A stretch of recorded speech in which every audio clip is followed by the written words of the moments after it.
네, 오늘은 딜드 자각몽을 좀 더 쉽게 성공하는 방법에 대해서 노하우를 몇 개 알려드릴 텐데, 저번 시간에도 말씀드렸듯이 딜드 자각몽은 서서히 이제 연습을 통해서 확률을 높여가는 방식이라고 말씀드렸죠. 그래서 가장 중요한 게 꾸미기다라고 했어요.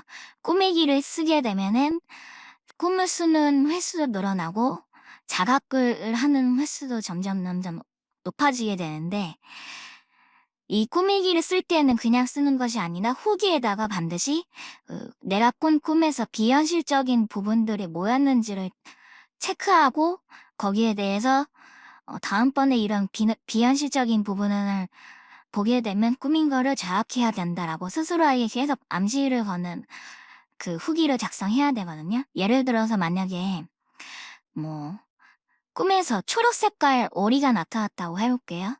초록 색깔 오리라는 건 현실에 없죠. 그러니까 만약에 꿈에 초록색 오리가 나타났다고 하면은 그 꾸미기 후기에다가 현실에는 이러한 초록색 오리가 없는데 만약에 다음번에도 이런 비현실적인 동물들이 나타나면 꾸민 거를 자학해야 한다. 이런 식으로 후기를 남기는 거예요. 그래서 이런 게 별거 아닌 것 같지만 나중에 계속 하다 보면은 내 스스로가 점점 그 비현실적인 부분에 대해서 의심을 하는 습관이 생기거든요. 그럼 이러한 습관이 딜드 자각몽을 할 때 아주 유리하게 작용을 하고요. 그리고 또 한 가지는 이제 리얼리티 체크라는 게 있어요. 리얼리티 체크라는 건 뭐냐면은 어, 지금 현재 내가 보고 느끼고 있는 이게 꿈인지 아닌지 한번 체크를 해보는 거예요. 그래서 어떤 게 있냐면은 뭐 시계를 봤다가 예를 들어 시계가 현재 2시 반을 가리키고 있어요. 그러면은 내가 잠깐 뒤를 돌고 내가 다시 시계를 보면 숫자가 바뀌어 있을 것이다 라고 암시를 한 다음에 다시 시계를 보는 거예요. 그러면 꿈인 경우에는 진짜로 숫자가 바뀌어 있고요.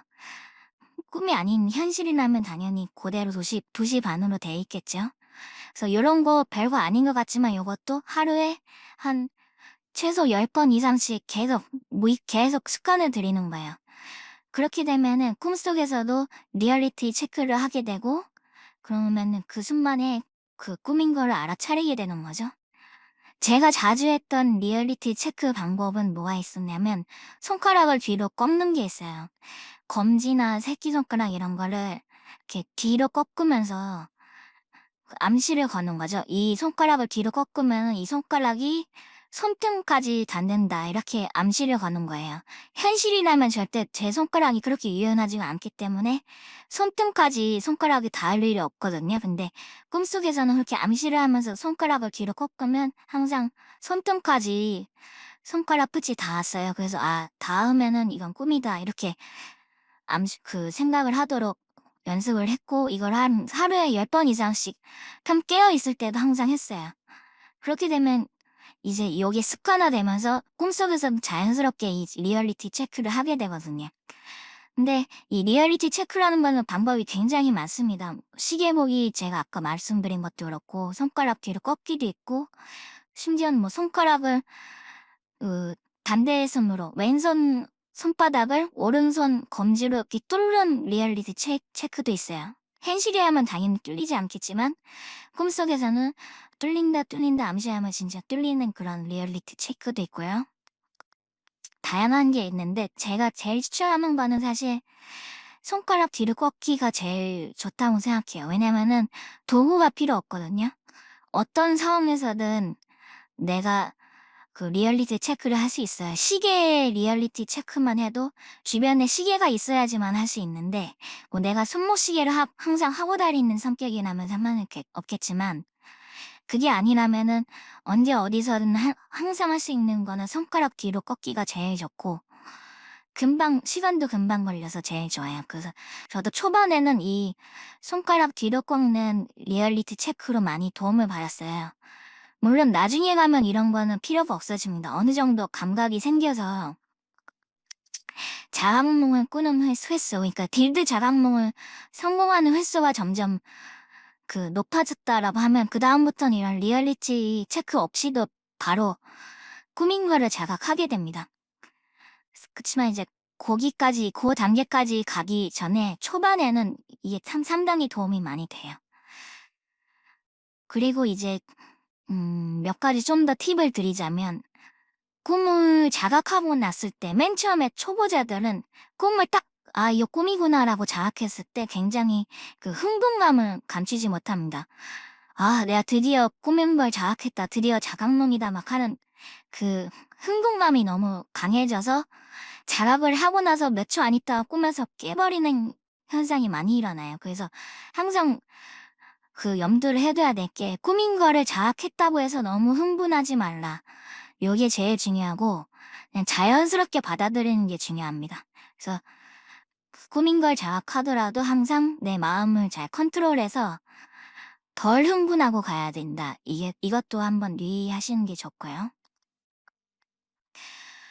얘기가 나온 김에 제가 그 자각몽을 수행하는 그 초창기에 딜드 자각몽 성공한 사례를 몇 가지 말씀드리자면 그때 저 같은 경우는 꿈 상황이 어떤 거였냐면 어 학교였어요. 학교 운동장. 당시에 제가 그 자각몽을 맨 처음에 연습한 게 고등학교 그때였거든요. 지금으로부터 한 20년 전입니다. 그때쯤인데 그때 이제 꿈에서 학교 운동장이었어요. 거기 수도카도 있잖아요. 학교 운동장에 수도크가 있는데 거기서 손을 씻고 있었어요. 근데 갑자기 이제 물을 이제 손을 막 씻고 있는데 물의 느낌이 약간 이상하다고 느껴지는 거예요. 그래서 '아 이거 혹시 꿈이 아닐까.'라는 생각이 들었어요. 물론 이렇게까지 의심을 하게 된 거는 그전부터 계속 꿈의 글을 쓰고 그 꿈의 후기를 적으면서 비현실적인 부분들을 체크해야 한다는 그런 습관을 들인 상태였기 때문에 수도가에서 물을 씻다가 의심이 든 거죠. 그래서 그 상태에서 손가락을 뒤로 꺾어 봤더니 손가락이 이제 뒤로 잘 꺾인다 잘 꺾인다 암시하면서 꺾어 봤더니 진짜로 손가락이 등에 닿았어요. 그래서 '아 이제 그 꿈이구나.'라는 걸 알고 이제 뭔가를 해 보려고 막 하다가 그때는 저는 초보자였기 때문에 꿈을 자각했다는 사실이 너무 기뻐 가지고 막 흥분해 갖고 깨버렸죠, 몇 초 안 가서. 이게 대부분의 이제 딜드 자각몽 초보자들이 겪게 되는 첫 번째 딜드 자각몽일 거예요. 대부분은 이렇게 처음에 자각을 하고 나서 몇 초 안 있다가 깨버립니다. 그리고 이게 어느 정도 계속되다 보면은 진짜 딜드 자각몽의 어떤 마스터 수준까지 가게 되면 어떤 증상이 나오냐면 아예 아무 느낌이 없습니다. 자각을 하더라도 내가 언제부터 자각을 하고 있었는지도 잘 모를 만큼 자각을 아주 자연스럽게 하게 돼요. 내가 꿈인 걸 자각했다고 해서 뭐가 마음의 동요가 일어나는 게 1도 없습니다. 나중에 가면 그렇게 된 증상이 있고요.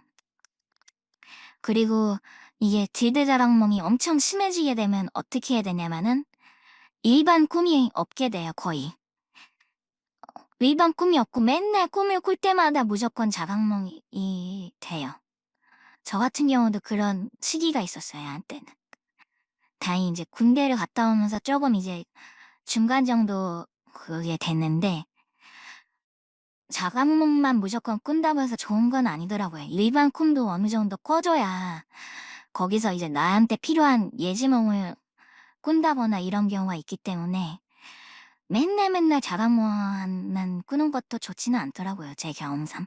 그래서 오늘은 이렇게 길드 자각몽에 대해서 노하우 알려드리는 시간이었고요. 다음에 또 영상 올리겠습니다.